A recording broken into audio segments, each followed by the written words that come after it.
Hello and welcome to another video on the JJ Think Tank. Today I want to talk about the philosophical views of Slavoj Žižek. When you take any Lacanian proposition and you intermingle it with Hegel, you find that there are so many paradoxes. It is undeniable that when you take, for instance, the symbolic realm and you reintroduce it into the real, something magnificent happens.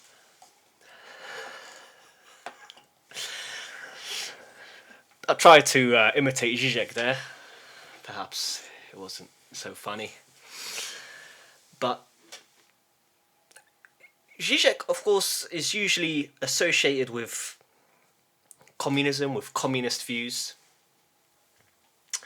And this is correct.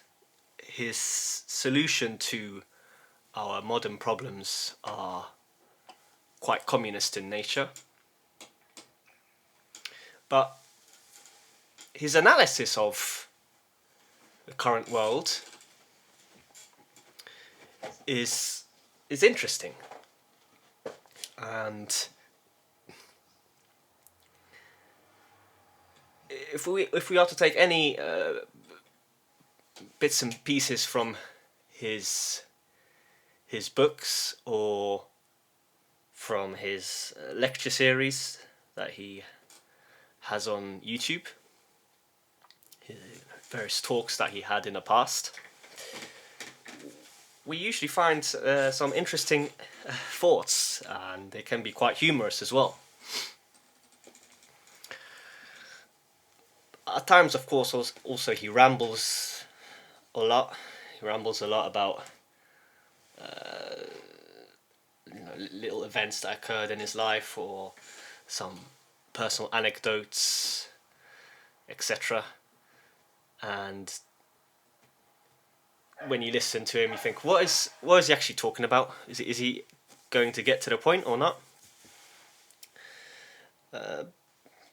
This can be frustrating, but usually during a lecture, there is, as I said before, there is something to pick up, something fresh and new that can make you think.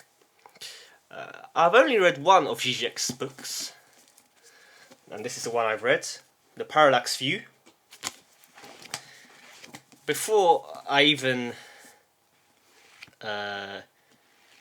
knew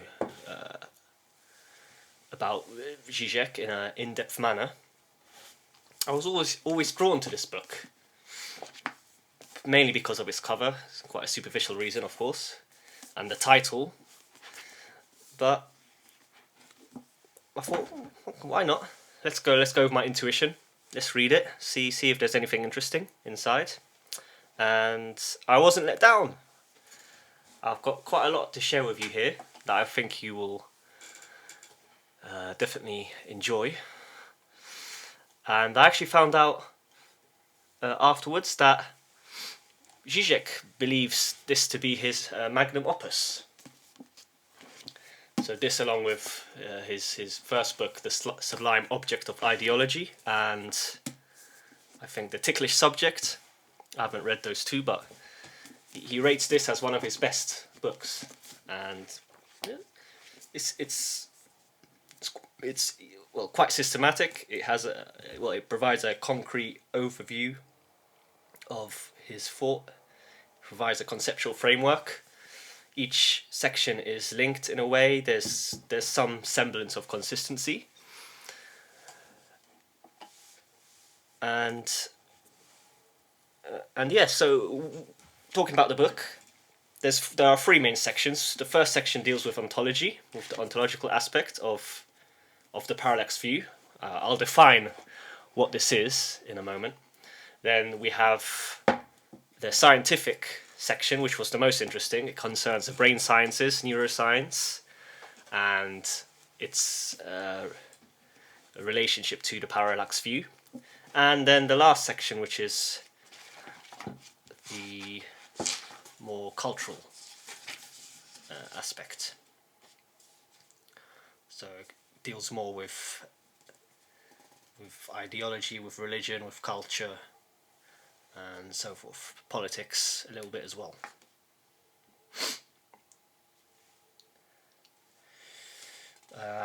In the first section as well, there is actually some cultural topics included.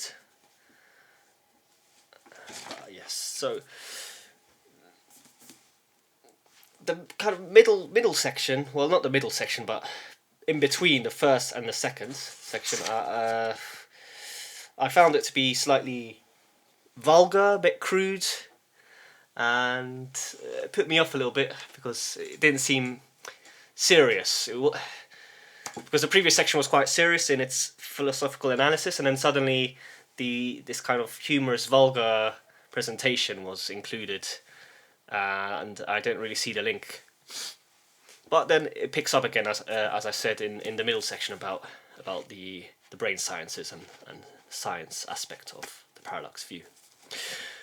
So now, the parallax view, what is the parallax view? Parallax is a strange word. But here we have the definition. A parallax can be defined as the apparent displacement of an object caused by a change in observational position. And the next sentence reads, Žižek is interested in the parallax gap, separating 2 points between which no synthesis or mediation is possible, linked by an impossible short circuit of levels that can never meet. So this is Žižek's interpretation of the parallax, from which he then builds his whole theory. So I guess when we look at the word parallax, this, well, according to this definition here that we have on the back, on the blurb here, it's very much linked to quantum physics. Yes, so in quantum physics we have the strange, mysterious, groundbreaking view of the observer effect, right? So if when a person observes something, his act of observation causes a change in the object itself. Now I have no clue about physics, no clue about quantum physics. I won't talk about these topics at all because I'm not qualified to talk about these areas. But from the philosophical perspective and regarding the actual word parallax, we need to include this definition from quantum physics, right? Because this will kind of help us along the way.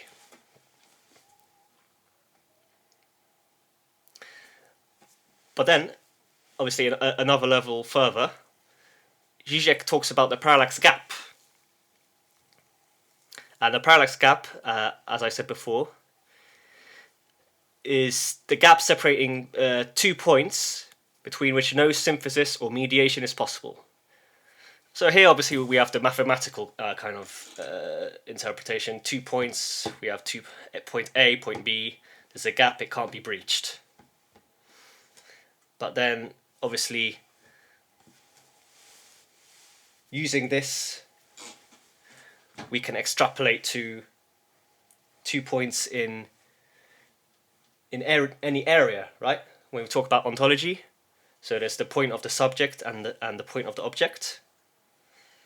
So the subject-object distinction.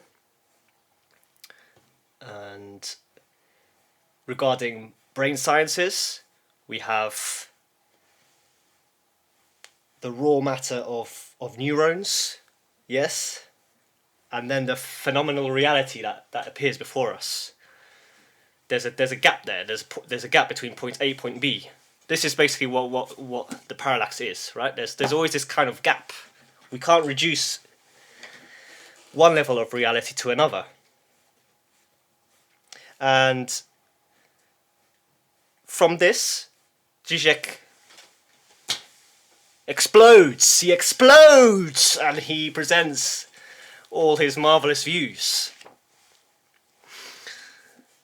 So, now that we understand what the parallax is, let's go a bit deeper and dive into some nuggets, yes? Some juicy pieces. So love him or hate him, you cannot deny that Žižek is an entertaining, eclectic thinker who is able both in writing and sometimes in speech to condense abstract thoughts, conundrums, blind spots and paradoxes into a more comprehensible form using his own Lacanian and Hegelian dialectical approach. I include a little cringy joke here. I know it's a geeky cringe joke, but this Parallax View book is my most recent object petit a. Don't know how to pronounce that properly in French, but obviously this is a part of Lacanian theory, right? We have always this irreducible part of reality or object that causes our desire to keep on desiring. Yes, there's something out there that draws us, and this is the object petit a. Yeah? Yes, as I mentioned this before, I was drawn to the book and I wasn't let down. Yes, that's what I wrote here. Anyway, moving on. So let's extrapolate a bit more on the parallax. Yes. So the parallax is the same as the void, the gap that exists, an obstacle, and with this obstacle, if we are to refer to Lacanian theory, is the real of reality, with a big R. And we may try so much, we can try all the time, we can tire ourselves, exhaust ourselves to get rid of this, but it's not possible, right? Even this is a thought, not my thought, but how I interpret it. Interpret Lacanian theory is, if we get too close, even to this frightening real of reality, we actually pull away because it's slightly too scary for us, right? We don't want to be overwhelmed. Yes. And we do this by filling it up or creating this symbolic realm and the imaginary realm, right? So this is psychoanalysis and Lacan. I'll dive deep into Lacan in another video, but for now, this is it's kind of linked to the parallax, yes. But then the second main point that I've deemed to have found from this book is that over time, because we are able to shift our perspective, we can grant we can grant ourselves a greater access to this real, to this gap, this void, and traverse it.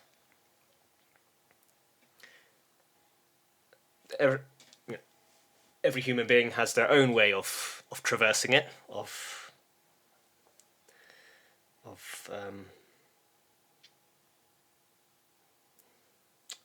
can I put this, of simply managing with the, you can say, the tragedy of life, the void, and as Žižek shows in this book, there are various theoretical foundations to how we can do this.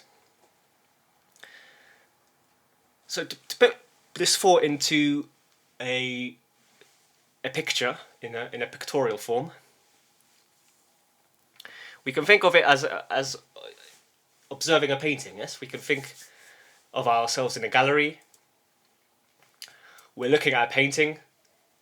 if we get too close, all we see are smudges, messy lines, and just chaos, right? But when we step back, suddenly we see a beautiful picture. So I guess this is how we should interpret the void and the idea of trying to traverse it, yes, trying to make sense of it.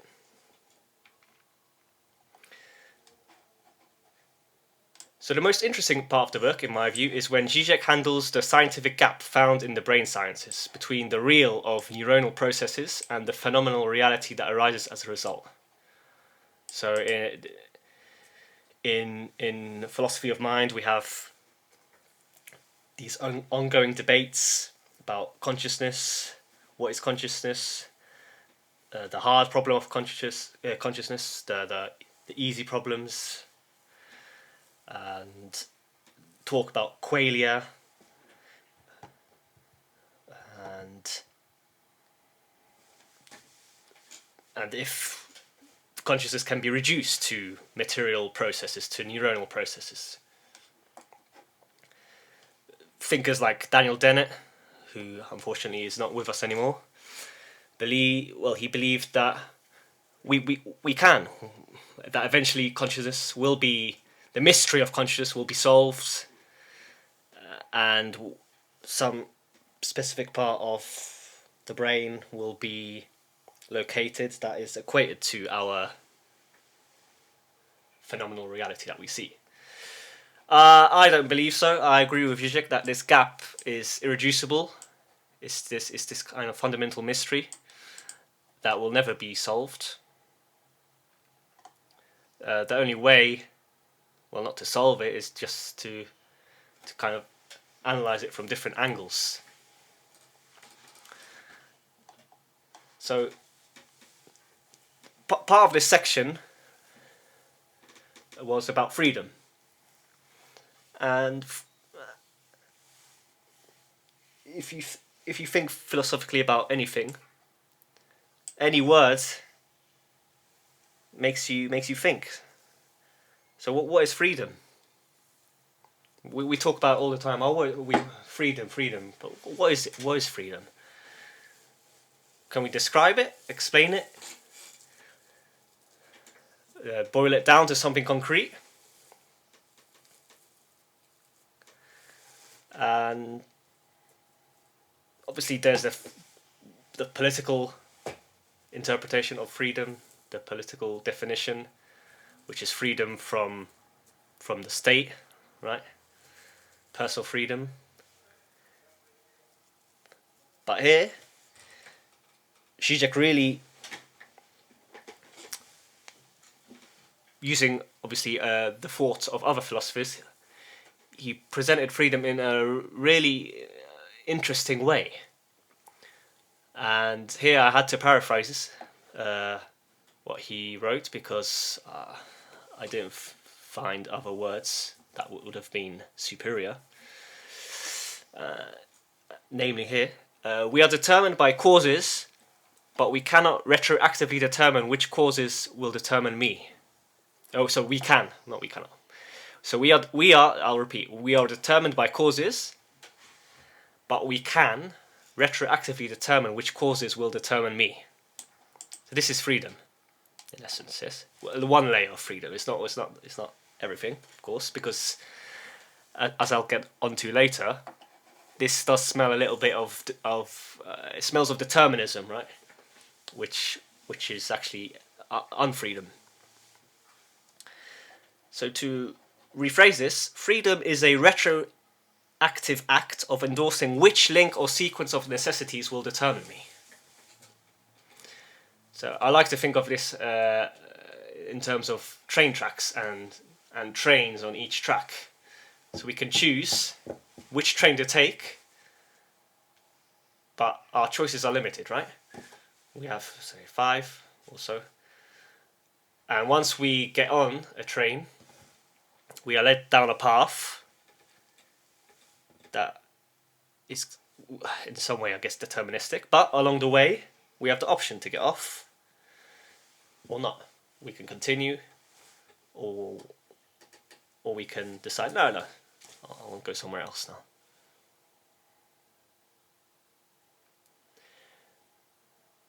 We can also interpret the stops as an interruption of something from outside that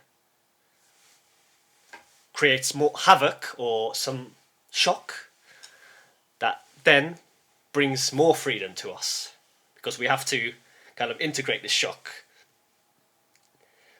because this shock causes a rupture, and the rupture this rupture causes us to think, oh, this is unexpected. What is reality now? We're thinking a bit differently about reality, right? But because of this, we're able to go to a higher level, right? This is how I think about it anyway. And I think this is what Žižek was getting at. So now, when we think about this kind of limited aspect of freedom that is kind of limited in a way because it's deterministic, it's backed up by evidence from neuroscience, yes? So neuroscience confirms this notion by showing how complex pre-processing is distilled into immediate activity and in perception, both of which are concentrated into localized cortical regions that form bubbles of activity.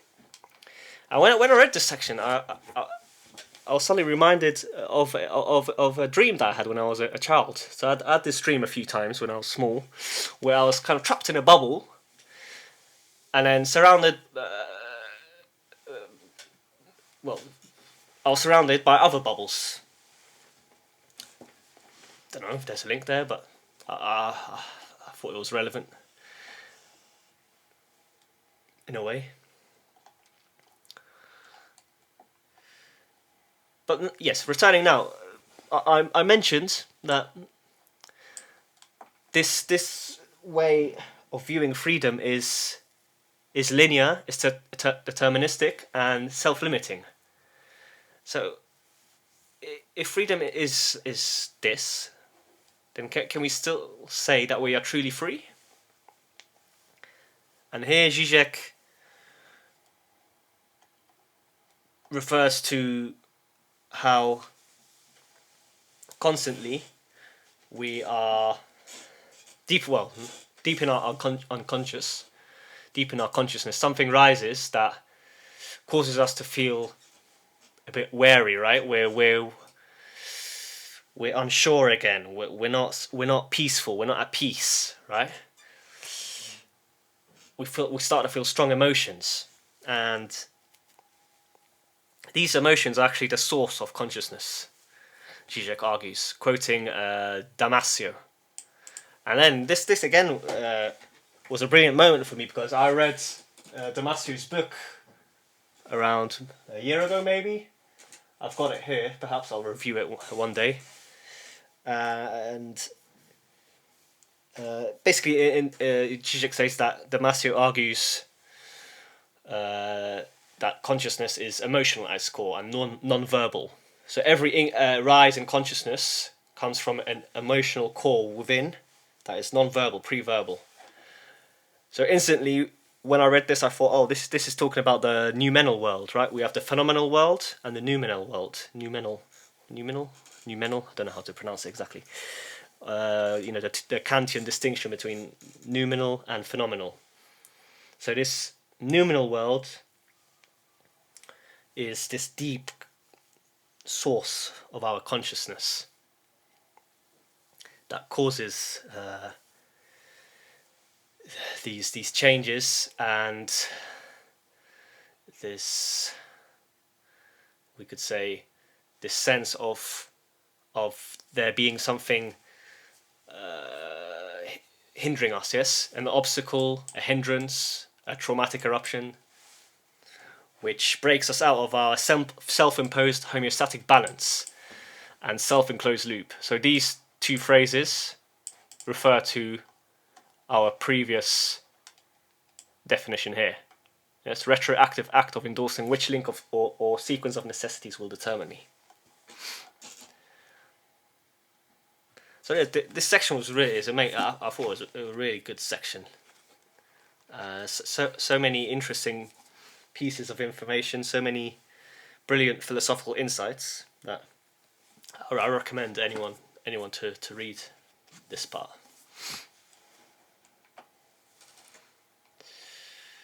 So yes, after these events, we are able to reach even higher levels of freedom than we previously had. So this deep noumenal world, it's probably music is the art form that is closest to it, and this does make sense because everyone loves music. Music is the art form that really moves us the most, right? And this is because it touches the deepest part of ourselves and our consciousness. Now, concerning subjectivity, I won't dive into this too much. I want to save another video for it. But it will be enough for me to state here that Žižek views the subject as simply being an empty point of self-relating. So we're constantly relating to ourselves. We're analysing our brain processes, our current state of the body, and after this kind of analysis, we try to, yes, increase our personal freedom and subjectivity. But it's kind of an empty point. There's nothing concrete. Here, obviously, there's the whole debate about self. Is there a self? Is there a self or not? But yes, I'll leave this for now.